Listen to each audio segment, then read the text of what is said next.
In this video, we'll talk about weighing, labeling, and wrapping in the meat department.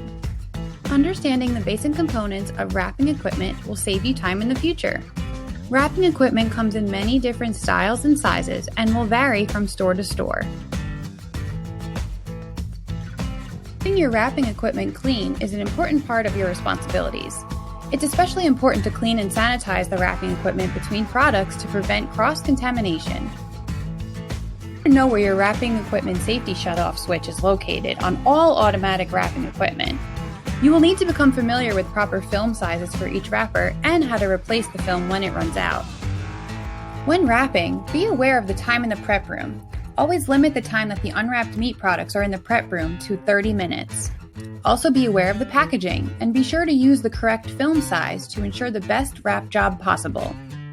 And lastly, be aware of sale items. Price changes in sale items should be ready for sale by Sunday morning.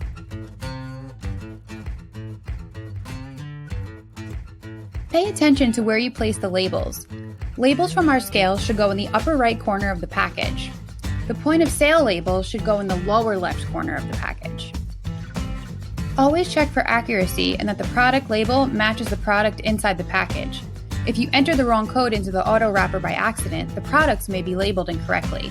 This error can mislead customers about the meat they are buying and is a serious violation of public health laws. Most auto wrapping machines have built-in scales that identify and price items according to PLU codes and weight.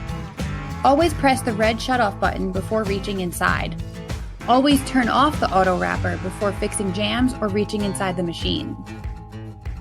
If products aren't loaded correctly, the label will end up in the wrong place on the package. To use the auto wrapper, load several unwrapped foam trays of meat from the dolly onto the conveyor belt. Next, enter the PLU code and the tear into the auto wrapper and check to make sure the item is facing in the right direction on the conveyor belt. Press the start button and guide the meat into the machine. Once the meat has been wrapped, check the labels to make sure they are printed correctly and that they are placed correctly on each package. Some hand wrapping machines have built-in scales. These are used to wrap large or oversized meat items like a roast or a leg of lamb. The bar that melts the wrap is much hotter than the heat plate, but it is not sharp. The heat plate is warm to hot and is used to melt and seal the plastic on the underside of the product. To use the hand wrapper, load the unwrapped foam trays of meat from the dolly onto the scale. Pull the film up and over the top of the meat to determine the amount of film that you will need. Cut the film to the desired size by pulling it across the cut bar, then wrap the meat by pulling the excess wrap to the bottom of the package and sealing it with the heat plate. Next, print the label and apply it to the newly wrapped meat in the upper right-hand corner.